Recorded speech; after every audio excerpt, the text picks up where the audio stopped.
All right, that is the man of the moment, and the breaking news this hour is that Wiliam Ruto has been declared president of Kenya. So the results announced by the chair of the IEBC, he gained over 7 million votes, 50.49% of the votes.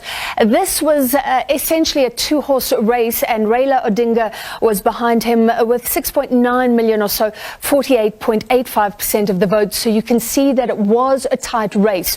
Ruto thanking God and saying that democracy had moved a notch up. And this is because, as many have remarked, it wasn't only about ethnicity this time, but he was saying we could sell our programs, and certainly the cost of living, things like that were in focus in Kenya for this election. But this is not without contestation or controversy, because from the IEBC, that election center in Kenya, 4 of the commissioners earlier disowned the results, said that they could not endorse the results. The deputy, the vice chair rather of the IEBC, said that this was around the opaque nature of the last phase of the tallying. So we have 4 who have left, but the 3 who remained, the IEBC chairman, Wafula Chebukati, saying that they had a constitutional duty to declare the results that were transparent, and saying Ruto is there. Let's bring in our international editor, Sophie Mokoena.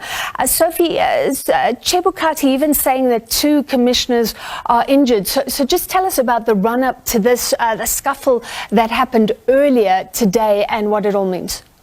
When it was clear, I think, to the other camp that Wiliam Ruto has won, they started issuing messages of rejecting elections results. And therefore, clearly, it was bound to happen, because the intention there was to kind of rally your supporters to do something. And at the electoral tally center, that's what happened. And therefore, clearly, it was those people who are aggrieved supporters of Raila Odinga. All right, so the suggestion, they are supporters of Raila Odinga, and of course Raila Odinga was being supported by Uhuru Kenyatta, who is the current president, or the outgoing president. So essentially he was not supporting his deputy. Just tell us some of the dynamics, why Wiliam Ruto was saying this has been such a long and hard road for him. There are subtle tribal and also dynasty politics in Kenya, where certain families always think that they are the ones who are supposed to take leadership, or you must be endorsed by them because of what they have done in that country, you know, the issues that are related to corruption. And therefore, you must have someone who's going to protect your interests. And therefore, the current president took a decision to support Raila Odinga.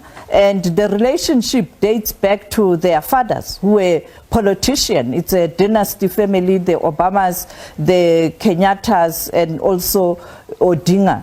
And therefore, he chose to support Raila Odinga. And he neglected and abandoned the deputy president, the man, a young man at that time, who assisted him to become a president of Kenya and also to get a second term. And at that time, perhaps Wiliam Ruto was of a mind that they will then work together even in 2024. I spoke to him, Wiliam Ruto, in 2017 when they had won the elections with Uhuru Kenyatta. He was very confident, supporting Uhuru and thinking that he will be the successor, but it wasn't to be. And therefore, when he was campaigning, Wiliam Ruto, it was very tough for him. It was very tough when a sitting president is using state resources to support a candidate. You don't have those state resources. Uhuru channeled state resources to support Raila Odinga.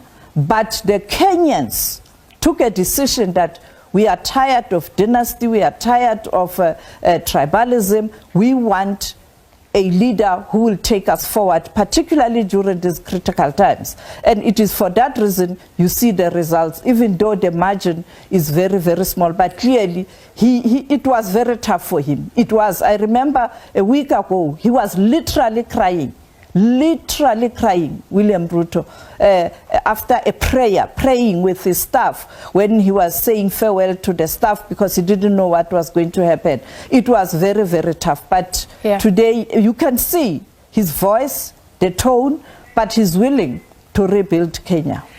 All right, thank you very much. Sophie Mokoena talking about the ruptures in Kenyan politics. We do have a winner declared in this election race, Wiliam Ruto. However, because there's a rupture in the IEBC and the commissioners are divided themselves, presumably this could be challenged in the courts. We'll follow that. Hopefully no more violence reported after those earlier commissioners were injured by supporters of Raila Odinga. Thank you very much to our international news editor, Sophie Mokoena.